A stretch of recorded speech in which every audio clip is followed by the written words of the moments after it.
오늘 예배에 나오신 모든 성도님들을 주님의 이름으로 환영하고 축복합니다. 전 성도 성경 읽기 캠페인에 모두 동참합시다. 이번 주 성경 읽기 범위는 골로새서 1장부터 디모데전서 3장까지입니다. 오늘은 성령 강림주일입니다. 성령 충만하여 주님을 증거하는 성도님들이 되길 소망합니다. 금일은 우천 관계로 매월 마지막 주 주일 전도 모임은 하지 않습니다. 대신에 일주일에 한 번 이상 주변 이웃에 전도지 한 장과 물티슈 한 개로 전도하는 성도님들이 됩시다. 이번 주 교회 총소는 교육자 및 청년부, 다음 주일 식사 준비는 이셀입니다. 이상으로 교회 소식을 전해드렸습니다. 오늘 우리에게 주실 하나님 말씀 고린도전서 2장 1절에서 5절까지입니다.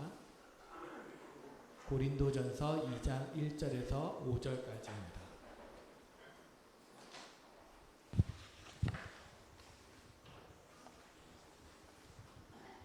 교독하고 마지막 5절을 합독하겠습니다. 형제들아, 내가 너희에게 나아가 하나님의 증거를 전할 때 말과 지혜의 아름다운 것으로 아니하였나니 내가 너희 중에서 예수 그리스도와 그가 십자가에 못 박히신 것 외에는 아무것도 알지 아니하기로 작정하였음이라. 내가 너희 가운데 거할 때 약하고 두려워하고 심히 떨어노라. 내 말과 내 전도함이 설득력 있는 지혜의 말로 하지 아니하고 다만 성령의 나타나심과 능력으로 하여 너희 믿음이 사람의 지혜에 있지 아니하고 다만 하나님의 능력에 있게 하려 하였노라. 충만하라 이란 제목으로 말씀을 선포합니다. 오늘은 성령 강림 주일입니다. 우리 사랑하는 성도님들 모두 성령 충만하시고 또 영적으로 육신적으로 마음적으로 또 정신적으로 온전히 회복되어지고 강건해지시기를 주님의 이름으로 축복합니다. 예수님께서는 우리 죄를 대신 지시고 십자가에 돌아가신 지 3일 만에 죽은 자 가운데서 부활을 하십니다. 그러고 나서 제자들과 40일 동안 함께 하시면서 하나님 나라를 가르치셨어요. 그리고 성천하기 직전에 이렇게 말씀하시죠. 너희 성령 받기 전에는 절대 예루살렘 떠나지 말아라. 오직 너희에게 성령이 임하시면 너희가 권능을 받고 예루살렘과 온 유대와 사마리아와 땅끝까지 이르는 정이 되라. 이렇게 말씀하시고 성천을 하셨어요. 당시 제자들을 중심으로 120명의 사람들이 함께 모여서 그 약속의 말씀을 붙잡고 기도를 합니다. 우리 좀 성경 좀 잘 읽어보면서 나는 어느 정도의 영적인 레벨이 있는지 또 어떤 사람인지를 좀 살펴보는 게 좋아요. 예수님 주변에 따랐던 분이 수많은 사람들이 있습니다. 그 사람들을 갖다 뭐라 그러죠? 군중이라 그렇게 했죠. 그 중에서도 말이요. 또 보게 되면 이 성령 임재하심을 소망하면서 기도했던 120명이 있었습니다. 그보다 조금 더 올라가면 고린도전서 15장에 보게 되면 또 언급되는 500명이 있었어요. 그 다음에 120명, 그 다음에 좀 들어가게 되면 12명, 그리고 그 다음에 3명. 여러분 지금 어느 위치에 있습니까? 군중들은요, 언제나 예수님을 떠날 수밖에 없는 사람들입니다. 500년 행제도 일시에 예수님이 부활을 받지만 그 부활의 증거 전선에 선 사람은 많지 않았어요. 220명의 성도들, 이분들은 성령 충만을 사모했습니다. 그러면서 기도하는 중에 오순절날 성령이 임하시죠. 성령 충만을 받고 각 지역의 방언을 말하면서 복음을 전가하고 이로 해서 교회가 태동되어지고 온 세계로 복음이 전거되어지는 초석이 되었던 사람들입니다. 오늘 이 본문 말씀은 왜 우리가 성령 충만을 받아야 하는지 이것을 일깨워주는 아주 귀한 은혜의 말씀입니다. 왜 받아야 되는가? 한마디로 정리하면 복음 전하기 위해서다. 복음을 전하기 위해서. 사도 바울은 고린도에 오기 전에 아덴의 아레오바고라는 곳에서 복음을 전하였습니다. 그런데 그 도시의 특징은 철학자들이 많았어요. 요즘 말로 고쳐 좀 표현한다면 소위 지식정들이 참 많았던 그런 도시였다고 말씀드릴 수가 있죠. 사도 바울이 생각이래. 너희들 지식이 그리 많이 있어? 나도 있어. 나도 너그 이상으로 공부해서 다 알아. 그러면서 복음을 전하기 위해 가지고 자신이 가지고 있는 총 지식, 지혜를 다 동원해서 정언을 합니다. 그 철학자들과 함께 서로 토론해 가면서 지냈어요. 그런데 결과는 너무 참담했습니다. 복음을 듣고 받아들이는 게 아니라 조롱을 하죠. 또 한편으로는 다시 한번 들어보겠다고 마지못해 하는 사람들이 있죠. 그 다음에 아주 극수의 사람들이 예수를 영접하는 일이 벌어졌습니다. 사도 바울은 고린도에 와서 자신의 지식을 완전히 내놓았습니다. 왜냐하면요, 복음을 전하는 데는 세상 지식 갖고는 안 된다는 것을 너무너무 깊이 깨달은 거예요. 1절, 2절을 한번 우리 읽어볼까요? 시작. 형제들아, 내가 너희에게 나아가 하나님의 증거를 전할 때 말과 제의 아름다운 것으로 아니하였나니 내가 너희 중에서 예수 그리스도와 그가 십자가에 못 박히신 것 외에는 아무것도 알지 아니하기로 작정하였습니다. 여러분, 하나님의 증거를 전하였다 이렇게 말씀하고 있죠. 이것은 복음을 의미합니다.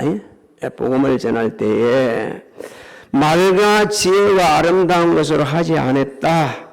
자기가 갖고 있는 경험, 지식, 그리고 탁월한 남들보다 탁월하다 생각하는 지혜, 고상하고 능숙한 말 이런 거 전혀 사용하지 않았다는 거예요.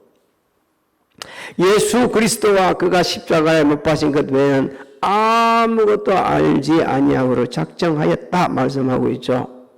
자신이 회심할 때의 그 경험들, 그리고 철학적인 사고들, 갖고 있는 지식들, 그걸 갖고 전도해 보니까 안 된 것을 자신은 너무너무 빼지르게 느낀 거예요. 그래서 아덴에서 세상 지혜로 복음을 전하다가 실패한 그것을 교훈 삼아 가지고 자기는 세상 지혜로는 절대 복음을 전할 수 없다는 것을 알았기 때문에 오직 예수 그리스도만 증거한다는 거예요. 우리 사도 바울이 아레오바고에서 복음을 전하다 실패한 그 모습도 우리 잠깐 한번 볼까요? 사도행전 17장 32절을 읽습니다. 시작. 그들이 죽은 자의 부활을 듣고 어떤 사람은 조롱도 하고 어떤 사람은 이 일에 대하여 내 말을 다시 듣겠다 하니. 이게 그때 아레오바고에서 복음 전하다가 실패한 사도 바울의 참담한 모습입니다. 오늘 우리에게 귀한 진리를 일깨주시고 있죠. 우리 복음을 전할 때에 우리의 경험, 받은 은혜, 세상 지식 전혀 필요 없다. 그렇게 말씀하는 거 아니에요. 성령 충만을 받고 복음의 핵심을 전할 수 있어야 된다고 하는 것을 우리에게 일깨주고 있는 겁니다. 여러분, 복음의 핵심은 예수 그리스도이십니다. 예수 그리스도를 갖다가 확실하게 똑바로 전할 수 있다는 것은 성령 충만해야 된다는 거예요. 성령 충만. 왜? 우리 주님이 말씀하셨어요. 성령이 오시면 내가 말하고 행했던 것을 갖다가 뭐나게 한다? 생각나게 깨닫게 해주신다고 말씀하셨어요. 사도 바울은 복음을 전할 때 그때 자신이 그 실패했던 사고를 마음에 그 순간을 갖다가 새기고서 복음의 핵심을 바로 전하기 위해서는 성령 충만해야 된다. 여러분, 예수님께서 우리 죄를 대신 지시고 십자가에 돌아가셨다는 말씀이 복음입니다. 죽은 자 가운데서 3일 만에 부활하신 것이 복음의 핵심입니다. 예수님께서 십자가를 지심으로 죄와 사망과 악한 사단의 그 모든 세력에서 우리는 자유함을 얻게 됐습니다. 할렐루야. 히브리서 2장 14절 15절을 한번 읽어볼까요? 시작. 자녀들은 혈과 육에 속하였음에 그도 또한 같은 모양으로 혈과 육을 함께 지니심은 죽음을 통하여 죽음의 세력을 잡은 자 곧 마귀를 멸하시며 또 죽기를 무서워하므로 한평생 매어 종노릇 하는 모든 자들을 놓아주려 하심이니. 할렐루야. 그래서 우리가 예수 그리스도를 믿음으로 말미암아 주 예수를 믿으라 그리하면 너와 내 집이 뭐 한다고요? 구원을 받는다고 하셨습니다. 믿습니까? 예수님 뭐 믿어야 되죠? 예수님 뭘 믿어야 돼요? 예수님이 내 죄를 지시고 십자가에 돌아가시고 죽은 자 가운데서 그것을 마음으로 믿고 입으로 시인하면 뭘 받아요? 누가 그렇게 말씀하셨습니까? 하나님께서 말씀하셨어요. 성경에 이렇게 말씀해 놓으셨어요. 그래서 예수님 그 십자가에 돌아가시고 산에 부활하신 것을 우리가 마음으로 입으로 믿고 입으로 시인하니까 하나님께서 우리를 받아주셨습니다. 하나님과 화목하게 되셨어요. 하나님은 우리를 의롭게 여겨주셨습니다. 하나님께서 예비해 놓으신 모든 은총을 누리며 살 수 있도록 은혜를 베풀어 주셨어요. 로마서 3장 24절로 25절을 우리 같이 읽어볼까요? 시작. 그리스도 예수 안에 있는 속량으로 말미암아 하나님의 은혜로 값없이 의롭다 하심을 얻은 자 되었느니라. 이 예수를 하나님이 그의 피로써 믿음으로 말미암는 화목제물로 삼으셨으니 이는 하나님께서 길이 참으시는 중에 전에 지은 죄를 간과함으로 자기의 의로우심을 나타내려 하심이니. 할렐루야. 여러분 잊지 마십시오. 복음의 핵심은 예수 그리스도이십니다. 하나님께서는요, 예수님의 다른 이름으로 구원받을 이름을 우리에게 주신 적이 없어요. 없어요. 예수님 이름으로 구원받아요. 오늘날 많은 이단들이 그렇습니다. 예수 하나님 하면서도 시인을 안 해요. 결국은 이단 우두머리들이 하나님이요, 자신들이 예수라고 자칭하고 있어요. 속지 말아야 합니다. 너무나 많은 사람들이 쏘가 넘어가고 있습니다. 우리는 우리 죄를 대신 지시고 십자가에 돌아가신 예수님, 나를 사랑하사 나를 위하여 자기 몸을 버리신 하나님의 아들을 믿는 믿음의 굳게 서 있어야 합니다. 그래야만이 어느 곳에 가든지 자랑스럽게 예수 그리스도를 증언할 수 있는 거예요. 사도 바울은 고린도에 와서 너무너무 그 심각한 상황을 보면서 마음이 너무 두려웠어요. 그때 그 사실을 이렇게 고백합니다. 3절을 한번 읽어볼까요? 시작. 내가 너희 가운데 거할 때 약하고 두려워하고 심히 떨었노라. 자, 아덴에서 철학자들과 복음을 전하면서 논쟁하다가 참담에 실패했던 것도 이 막 자신의 아주 복음을 전할 그 용기를 갖다가 내려앉히고 있고, 또 고린도에 와보니까 환경적으로도 복음을 전할 수 있는 만한 그런 상황이 아니었어요. 당시 고린도는 이교도들이 가난한 세력을 형성하고 있었습니다. 철학자들은 말로 사람들을 미혹을 하고 있었죠. 다수 시민들은 도덕적으로 타락해서 사람의 행위에서 벗어나고 있어요. 그러면서도 그게 죄인지 아닌지 모르고 있고 있었습니다. 사도 바울은 그 상황을 보면서 자신이 얼마나 연약한 존재인을 깨닫게 되신 거예요. 그래서 아덴에서 복음을 전한 그 모든 방법을 다 완전히 수정을 해버립니다. 그게 4절 5절 말씀입니다. 4절 5절 읽어봅니다. 시작. 내 말과 내 전도함이 설득력 있는 지혜의 말로 하지 아니하고 다만 성령의 나타나심과 능력으로 하여 너희 믿음이 사람의 지혜에 있지 아니하고 다만 하나님의 능력에 있게 하려 하였노라. 할렐루야. 우리 주목해야 될 말씀이 있죠. 내 말과 내 전도함. 여러분, 내 말과 내 전도함이란 것은 사도 바울의 말, 행동, 일상생활은 전도하는데 딱 초점이 맞춰져 있었다는 거예요. 전도하는데 초점이. 얼마나 이 말씀이 우리를 부끄럽게 하고 하는, 정말 마음 아프게 하는지. 여러분, 식사 나가서 할죠.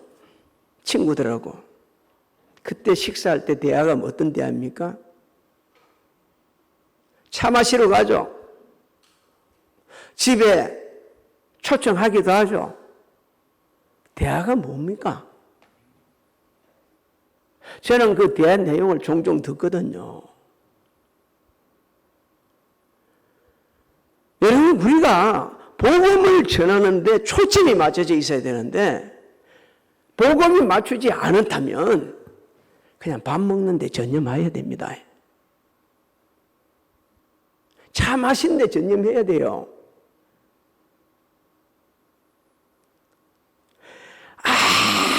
아무래도 유익이 안 되는 말로 이 사람 저 사람 막 끄집어내면서 초안해가면서 결국은 예수 대신 자신을 드러내고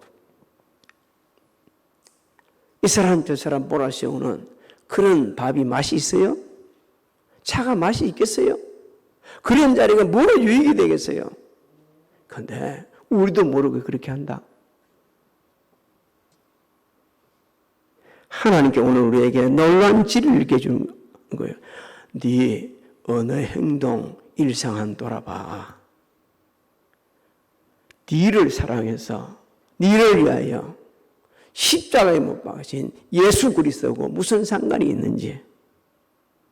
우리는 먹든지 마시든지 무엇을 하든지 다 하나의 영광이 되고 복음을 전하는데 초점이 맞춰지기를 주님의 이름으로 소망합니다.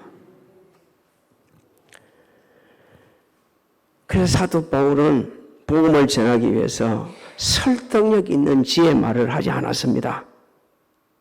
인간의 속이는 아주 화려한 말로 교묘하게 그렇게 하지 않았다는 거예요. 논쟁하지도 않았다는 거예요.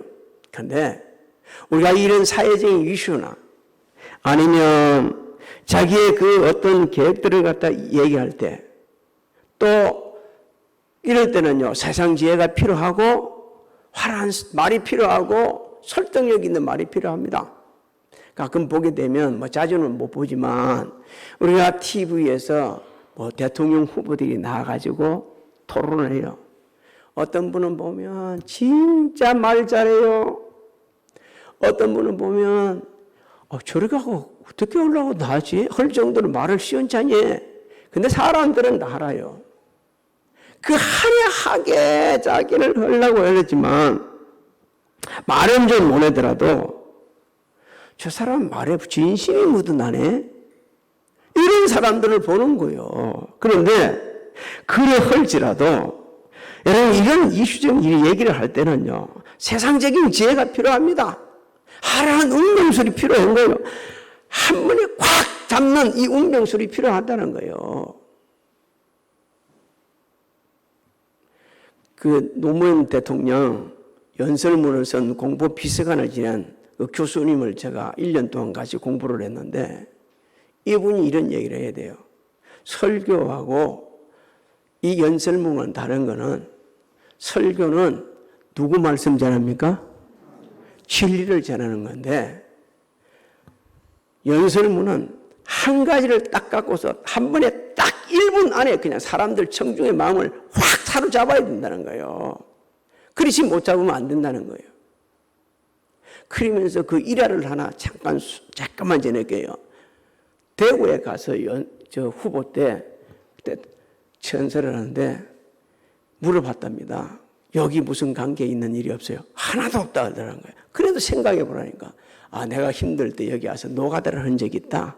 그래서 그걸 가지고 해서 그 기점으로 해가지고 그렇게 후보가 되고 대통령까지 됐다고 그분이 그런 얘기를 하더라고요. 사랑하는 성도 여러분, 하나님의 말씀을 전하는데, 복음을 전하는 데는요, 이 하라는 운명술, 오히려 십자가의 도를 헛되게 할 수 있습니다. 하나님 대신 누구 드러내요? 일부러는 하나님 하면서 실제로는 누구 드러내요? 자기 드러내는 거예요. 자기를 드러내는 거예요. 자기 나타내는 거예요. 그래서 안 되는 겁니다. 하나님께서는 말을 제대로 할 수 없지만, 제대로 못하지만 순수한 언어로, 순수한 복음으로, 하나님의 진리의 말씀으로 예수 그리스도를 전할 때에 사람을 구원하시는 하나님의 능력을 나타내십니다. 고린도전서 1장 18절로 20절을 한번 읽어봅니다. 시작. 십자가의 도가 멸망하는 자들에게는 미련한 것이요 구원을 받는 우리에게는 하나님의 능력이라. 기록된 바 내가 죄 있는 자들의 죄를 멸하고 총명한 자들의 총명을 폐하리라 하였으니 죄 있는 자가 어디 있느냐 선비가 어디 있느냐 이 세대의 변론가가 어디 있느냐 하나님께서 이 세상의 죄를 미련하게 하신 것이 아니냐. 우리가 분명히 알고 넘어야 될 것은 우리가 복음을 전할 때, 예수 그리스도를 전할 때 하나님께서는 우리를 통해 사람을 구하는 능력을 나타내십니다. 복음 하면서도 하나님의 능력이 안 나타나네. 왜 그렇습니까? 한번 좀 생각해 본 적이 있어요? 복음 하면서도 하나님의 능력이 나타나려는 것은 예수 그리스도 우리 주님이 주인이 되어서 우리를 다스려야 되는데 우리는 입으로는 복음 예수 하나님 하면서도 우리의 삶을 내가 주관하면서 살아가고 있으니까 하나님과 전혀 상관없는 삶을 살고 있으니까 그게 능력이 나타나지 않는 겁니다. 그게 성령의 역사심이 나타나지 않는 거예요. 성령의 충만을 받으면 성령의 지배를 받게 되지면 성령이 인도하신 대로 삽니다. 할렐루야. 그러다 보니까 그게 능력이 나타나는 거예요. 담대하게 복음을 전할 수가 있는 거예요. 우리 주님이 그렇게 말씀해 주셨어요. 사도행전 1장 8절을 암송 못하면 예수 믿는 사람이 아니요. 처음에 된 분들은 그렇지만 조금 몇 년 된 분은 다 알아. 다 암송해. 시작. 오직 성령이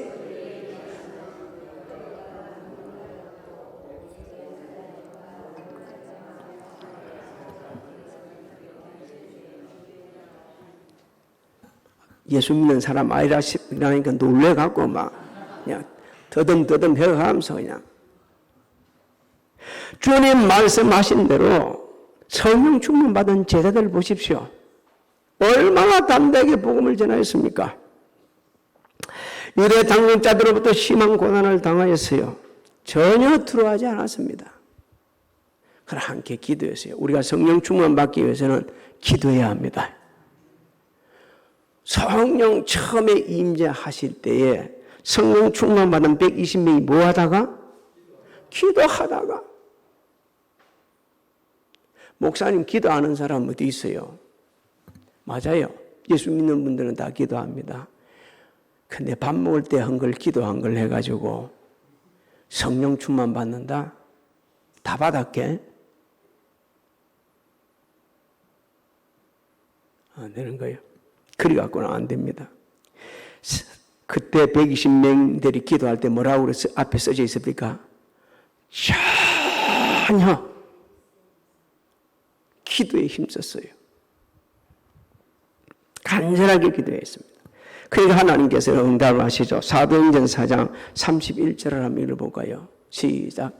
필기를 다음에 모인 곳이 진동하더니 무리가 다 성령이 충만하여 담대히 하나님의 말씀을 전하니라. 할렐루야. 우리는 성령 충만받기 위해서 말씀을 강력한 마음으로 사모하고 듣고 묵상을 해야 합니다. 베드로 사도가 고넬로 가정에 가가지고 복음을 전할 때입니다. 그때 말씀을 듣고 있는 모든 무리에게 성령이 강하게 임재하십니다. 사도행전 10장 44절로 46절로 있습니다. 시작. 베드로가 이 말을 할 때 성령이 말씀 듣는 모든 사람에게 내려오시니 베드로와 함께 온 할례 받은 신자들이 이방인들에게도 성령 부어 주심으로 말미암아 놀라니 이는 방언을 말하며 하나님 높임을 들음이러라. 그렇습니다. 말씀은 성령의 감동으로 기록되어 있습니다.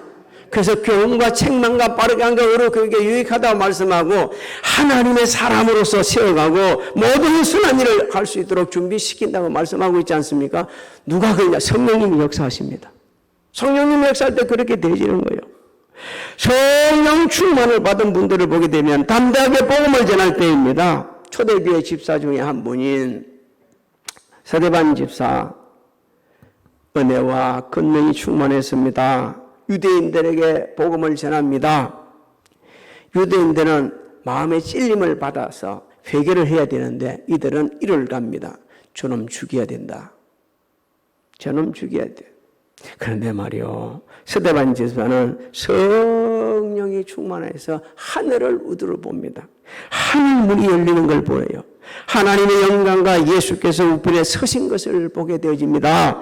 사도행전 7장 55절 56절을 한번 읽어봅니다. 시작. 스데반이 성령 충만하여 하늘을 우러러 주목하여 하나님의 영광과 및 예수께서 하나님 우편에 서신 것을 보고. 그렇습니다.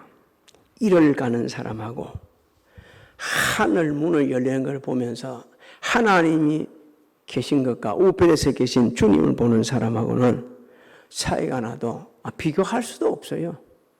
비교할 수가 없어요. 사랑하는 성도 여러분, 지금 이 시대에 우리 할 일이 있다면 성령 충만을 받은 삶이 있어야 합니다. 성령 충만을 받은 사람들은 삶의 증거가 있어.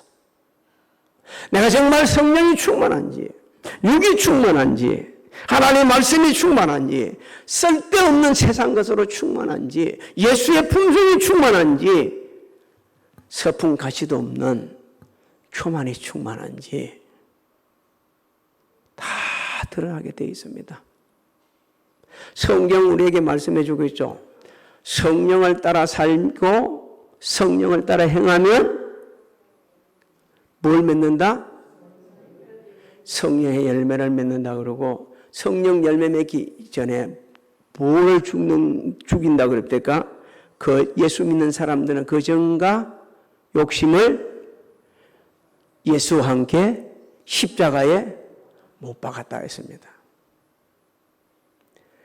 이게 세상 것으로 가득 차가지고 있으니까 그게 역사가 일어나지 않죠. 죽여야죠. 예수님 십자가에 돌아가실 때 우리도 죽었습니다. 우리 죄, 우리 욕심, 우리 자 다 죽은 거예요. 그래서 성령의 열매를 맺기 시작하는데 그 성령의 열매를 다 9가지라는 건 알지만 다 알 수도 없지만 제가 좀 전해줄게요. 사랑과 희락과 화평, 오래 참음, 그 다음에 자비, 양선, 충성, 온유, 절제락 말씀하고 있거든요. 바꾸 말씀드리면 성령이 충만한 삶은 어떤 사람이냐? 예수의 품성을 닮은 삶을 사는데 그것이 사랑이에요. 사랑 하나만 설명한다면 이 사랑은 아게파라고 지금 헬라어는 쓰고 있거든요. 무조건적인 사랑입니다. 정말 우리가 성령이 충만하다 그러다면 사랑을 실천하게 되지는데 내 좋은 사람만, 내 마음에 드는 사람만, 내게 나와 코드만 맞는 사람만 골라 하는 게 아니고 뭐 할 수밖에 없는 사람, 가까이 하기는 너무나 먼 당신까지도 가슴에 품어주는 사람입니다. 왜? 예수님께서 죄인된 우리를 대신해 십자가에 돌아가셨기 때문에 그 은혜를 가슴에 새기고 사니까 함께 하는 거예요. 함께. 부부도 오래 살면 이렇게 이야기합니다. 아우, 저 인간 안 봤으면 좋겠어. 나가라 그냥. 눈에 안 보이는 게 뭐요? 내 돕는 거다. 누가 주로 그렇게 이야기해요? 아내들이 뭐 한 번도 아는 것처럼 가만히 앉아있네. 아내들이 그렇게 해요. 남편들을. 같이 사는 남편을. 그 수십 년간 같이 살면서 죽을 고생했는데. 그러면 남편을 그런다면 다른 사람은 얼마나 미워할까? 그러면서 우리는요, 믿음 좋은 것처럼 앉아있다. 성령 충만한 것처럼 있다. 매일 삶에 하나님이 주시는 이 내적 기쁨으로 충만해 사는 사람이, 성령 충만한 사람이요, 주변 상황이 어떠든지 상관없이 하나님이 주시는, 예수 그리스도이 주시는, 세상이 주지 못하는 그 기쁨으로 충만한 사람들, 그게 성령 충만한 삶이요.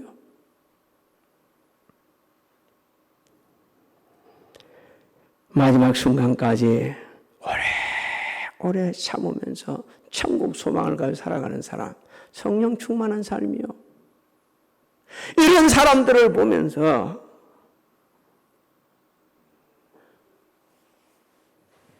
사람들이 주께로 돌아오는 거예요. 예수 예자 한 번도 얘기 안 해도 나 목사입니다, 나 장로입니다, 나 권사입니다, 집사입니다 말 안 했는데도 그 사람들이 알아보는 거예요. 얼마 전입니다. 얼마 전에 식당에서 식사를 하고 있는데 옆에 있는 사람들이 술을 한 잔 마시가면서 한참 이야기를 하고 가다가 일어서 갈 때는 목사님, 사모님 식사 잘하고 가세요. 내 밥값 내주고 간 줄 알았어. 근데 말은 그렇게 하고 가는 거예요. 그렇다고 한마디도 안 했어요. 그분은 술은 대낮부터 술은 마셨지만 교회 다닌 거예요. 교회 다닌 거예요. 양심이 아픈 거예요. 양심이 아픈 것도 성령 충만한 겁니다. 그것도 하나님의 은혜예요. 양심의 소리를 듣지 못하는 사람들이 얼마나 많이 있는지. 사랑하는 성도 여러분, 오늘 성령 강림주일입니다. 언제부턴가 우리 대한민국 교회가 성령 강림주의를 무시를 한다. 성령 강림주의는 예물도 안 드린다. 특별 예물도. 성령 강림주의를 제대로 지키지 않는다. 예수님이 사람의 몸을 입으시고 오신 크리스마스 이상으로 예수님이 죽은 자 가운데서 3일 만에 부활하신 부활절 이상으로 중요한 날이 성령 강림주일입니다. 우리는 남은 인생 여정 성령님과 더불어 살다가 하나님 나라 갈 것입니다. 매일매일 순간순간 성령 충만. 한 번으로 받았다 해야 돼. 매일 충만한 거 아니에요. 순간순간 성령 충만을 지배를 받으셔서 하나님이 기뻐하시는, 제일 기뻐하시는 일, 복음을 전하여서 한 영혼이라도 죽기로 인도하고 하나님 나라에 가서도 하나님 앞에 섰을 때에 자랑스럽게 말할 수 있는 저 여러분들이 되시기를 예수님의 이름으로 축원합니다. 축원합니다. 성령 충만한 지금은 우리 주 예수 그리스도의 은혜와 하나님 아버지의 만극하신 살아하신가 성령님의 감화감동 교통 내주 역사하심이 교회에서, 가정에서, 각자 위치에서 예배드리고 유튜브로 예배 참여하는 모든 성도들 머리 위에와 가정, 직장, 사업장 자녀들, 신앙하는 모든 일들을 위해 지금으로부터 영원토록 함께 하실지어다.